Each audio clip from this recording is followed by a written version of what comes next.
नमस्कार दोस्तों, माँ शारदा हिंदी मीडिया में आपका हार्दिक स्वागत है। चलिए आज हम अंग्रेजी के एक खास टॉपिक पर बातें करेंगे।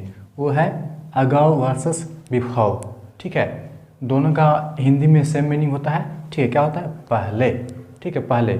देखिए, पहले अगाउ का उच्चारण सीखिए। क्या पढ़ते हैं? अगाउ, अगाउ। ठीक है, ऐसा क्यों पढ़ते हैं? क्योंकि जो हम लोग इसको ओ पढ़ते हैं हिंदी में, वास्तव में अंग्रेजी लोग इसे औ पढ़ते हैं। क्या? आ और उ, औ। इसलिए मैंने लिखा है अगाउ।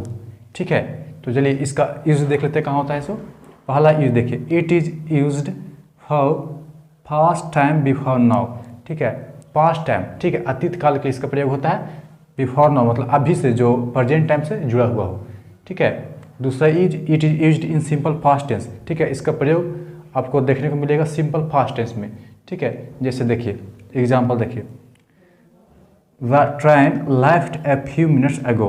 ठीक है, मतलब जो ट्रेन थी वो कुछ मिनट पहले ही खुल गई। ठीक है, तो देखिए जो ट्रेन लेफ्ट है वो क्या? V2 है। और वो कौन सा सेंटेंस है? कौन सेंटेंस का है? सिंपल पास्ट टेंस का है। ठीक है, अगर यहाँ पर हैव लगाते, ठीक है, तो सेंटेंस गलती हो जाता। ठीक है, उसी तरह I saw him 5 years ago. ठीक है, मतलब मैंने उसे 5 साल पहले देखा था। ठीक है, सॉ V2 है। ठीक है, और ये पास्ट टेंस में है। उसके बाद देखिए, Ramesh went to Patna exactly 10 years ago. ठीक है, 10 years अगो जो रमेश था वो पटना गया था। एग्जैक्टली मतलब समय फिक्स दे गया है कि 10 साल पहले ही वो कहाँ गया था? पटना गया था। कौन? रमेश। ठीक है, तो जितना भी आपने देखा सब पास्ट टेंस का है। ठीक है, V2 प्रयोग हो रहा है, इसलिए इसका प्रयोग जो मुख्य रूप से होता है वो सिंपल पास्ट टेंस में होता है, अगाउ का। ठीक है, अगाउ में क्या होता है कि जो समय दिया हुआ उसको प्रेजेंट टाइम से रिलेट करते हैं। ठीक है, उसे संबंध करके दिखलाते हैं। ठीक है, उसके बाद देखिए कहीं कहीं किसी परिस्थिति में, ठीक है, बैक का प्रयोग अगाउ की जगह पर किया जा सकता है।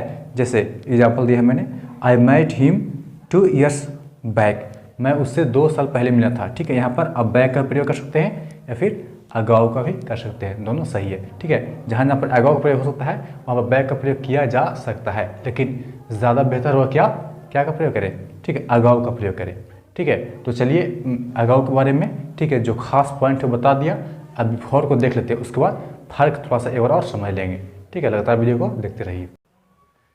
चलिए दोस्तों, अभी तुरंत हम लोगों ने क्या पढ़ा? अगाउ के प्रयोग के बारे में। ठीक है, अब बिफोर को देख लेते हैं। चलिए, इसको अमेरिकन, ठीक है, अमेरिकन में पढ़ेंगे तो बिफोर। ठीक है, बिफोर जीभ को फोल्ड कर देंगे जब आ का उच्चारण करेंगे तो बिफोर। ठीक है, और जब ब्रिटिश पढ़ेंगे तो होता है क्या? बिफोर। ठीक है, बिफोर। क्यों? क्योंकि देखिए मैंने लिखा है आर का उच्चारण ब्रिटिश में क्या होता है? आ, और जो हम लोग आर पढ़ते हैं वो क्या है? American, R. ठीक है, इस तरह पढ़ना चाहिए, जीभ को फोल्ड करने का आर, तो होगा क्या? बिफोर अमेरिकन में। और जब ब्रिटिश तो बिफोर। ठीक है, पहला यूज देखिए, it is used for an earlier time और पास्ट इवेंट्स। ठीक है, इसका जो यूज होता है वो भूतपूर्व समय को दिखाने के लिए। ठीक है, और जो पहले घटना घट चुका उसको दिखाने के लिए। ठीक है, दूसरा यूज देखिए, it is used in past tense but specially in present perfect tense. ठीक है, इसका प्रयोग भी क्या चीज में होता है? पास्ट टेंस में होता है, लेकिन विशेष रूप से, ठीक है, क्या चीज में? प्रेजेंट परफेक्ट टेंस में होता है। ठीक है, तीसरा यूज देखिए, for counting back from one point two another in past. ठीक है, इसका यूज होता है जब हम जो पास्ट टाइम में किसी एक पॉइंट से गिनती करके, ठीक है, पास्ट टाइम में दूसरे पॉइंट तक जाते हैं तो इसका प्रयोग किया जाता है। ठीक है, अब अगाउ और बिफोर में अच्छा से अंतर समझिए। ठीक है, पहले एग्जाम्पल देख लेते हैं, उसके बाद समझाऊंगा। I have done this work before. I have done this work before. ठीक है, मैंने यह काम पहले ही कर लिया है। ठीक है, मतलब मैं ये काम पहले ही कर चुका हूँ। ठीक है, इसमें देखिए, इसमें जो रिलेशन है वो प्रेजेंट टाइम से कोई रिलेशन इसमें नहीं है। ठीक है, जबकि अगाउ का प्रयोग करेंगे तो प्रेजेंट टाइम से रिलेशन होता है, मतलब अभी से कितना समय पहले किया। जैसे मैं आई सॉ ए टाइगर, ठीक है, 10 years अगो, मतलब मैंने अभी से 10 साल पहले एक बाघ को देखा। तो वहाँ पर समय का जो रिलेशन है वो प्रेजेंट टाइम से होता है, जबकि बिफोर का प्रयोग करते हैं तो प्रेजेंट टाइम से कोई रिलेशन इसका नहीं होता है। ठीक है, तो I have done this work before, मैंने यह काम पहले ही कर चुका हूँ। ठीक है, अब कब किए हैं? अब यहाँ समय से रिलेशन कोई, प्रेजेंट टाइम से कोई रिलेशन नहीं है। ठीक है, दूसरा यूज देखिए, I reached home before 7 o'clock। मैं, ठीक है, 7 बजे से पहले ही घर पहुँच गया था। ठीक है, I reached home before 7 o'clock। 7 बजे से पहले मैं घर पहुँच गया था। ठीक है, अब इसमें प्रेजेंट टाइम से कोई रिलेशन नहीं है कि अभी से कब पहुँचा था। ठीक है, 7 बजे से पहले पहुँचा था, इसमें कोई रिलेशन नहीं है। देखिए, और ये जब हम एक पॉइंट से, ठीक है, पास्ट टाइम में एक पॉइंट से दूसरे पॉइंट तक गिनती कर जाते हैं तो हम, ठीक है, इसका विशेष रूप से यूज करते हैं। देखिए वो एग्जाम्पल यहाँ समझिए, I saw him last Monday. ठीक है, मैंने उसे पिछले मंडे सोमवार को देखा था इन पटना। ठीक है, और उसके दो दिन पहले कहाँ, बिफोर 2 दिन पहले इन रांची। ठीक है, और उसके 2 दिन पहले मैं रांची में उसको देखा था। तो देखिए एक पॉइंट से, ठीक है, लास्ट मंडे एक पॉइंट हुआ और फिर इन रांची, ठीक है, 2 days बिफोर। तो जहाँ पर एक पॉइंट से पास्ट टाइम में है, देखिए पास्ट में हो रहा है, पास्ट टाइम में घटना घटा और फिर पास्ट टाइम में हमको जाना है तो बिफोर का प्रयोग करते हैं। तो I saw him last Monday in Patna and 2 days before in Ranchi. ठीक है, मैंने उसके पिछले सोमवार को पटना में देखा था और उसके 2 दिन पहले कहाँ, रांची में देखा था। ठीक है, तो मेन अंतर यही समझिए कि जब अगर हमको कोई घटना को दिखाना है पास्ट टाइम में, ठीक है, पास्ट टाइम में, और अगर प्रेजेंट से रिलेशन है तो अगौ का प्रयोग करेंगे। ठीक है, और अगर किसी पॉइंट से दूसरे पॉइंट्स में, ठीक है, पास्ट टाइम जाते हैं तो बिफोर का प्रयोग करेंगे। ठीक है, बिफोर को और भी विशेष 2 रूल हैं। ठीक है, मैं बतलाता हूँ, अब देखते रहिए वीडियो को लगातार।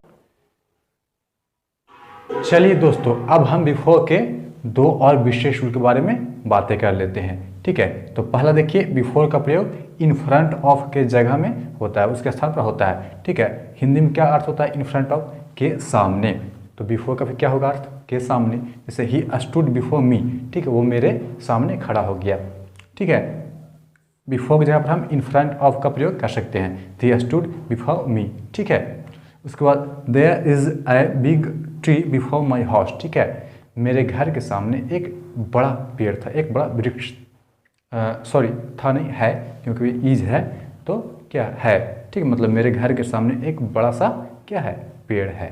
ठीक है, तो यहाँ पर देखिए बिफोर का जो प्रयोग हुआ है इन फ्रंट ऑफ के अर्थ में हुआ है। ठीक है, अब यहाँ पर इन फ्रंट ऑफ का प्रयोग करेंगे तो कोई गलती नहीं होगा। ठीक है, दूसरा इज देखिए अहेड ऑफ। ठीक है, से पहले के अर्थ में होता है। जैसे देखिए मैंने एक एग्जाम्पल बनाई है, सी कम्स बिफोर, कम्स ऐसे नहीं पढ़ते हैं, अधिक कम्स में तो होता है कम्स। ठीक है, ये रूल है अंग्रेजी में प्रोनाउंसिएशन का, comes. C comes before D in English alphabet. ठीक है, जो सी है वो कम्स बिफोर। ठीक है, यहाँ पर आप चाहें तो क्या कर सकते हैं, सी कम्स अहेड ऑफ, यहाँ पर कर सकते हैं ahead of D in English alphabet. ठीक है, जो सी है वो डी के से पहले आता है इन इंग्लिश अल्फाबेट। ठीक है, अंग्रेजी वर्णमाला में। ठीक है, तो यहाँ पर जो बिफोर का प्रयोग हुआ है वो से पहले के अर्थ में हुआ, अहेड ऑफ के अर्थ में हुआ है। ठीक है, तो ये जो मैंने बताया अगो और वर्सेस बिफोर के रूल को आप याद रखिए और अंग्रेजी में प्रयोग करके, ठीक है, अब बहुत शुद्ध उच्चारण करना सीखिए। ठीक है, और शुद्ध लिखना भी सीखिए, ग्रामर लिखना सीखिए। ठीक है, तो चलिए आज का इतना ही, तब तक के लिए धन्यवाद।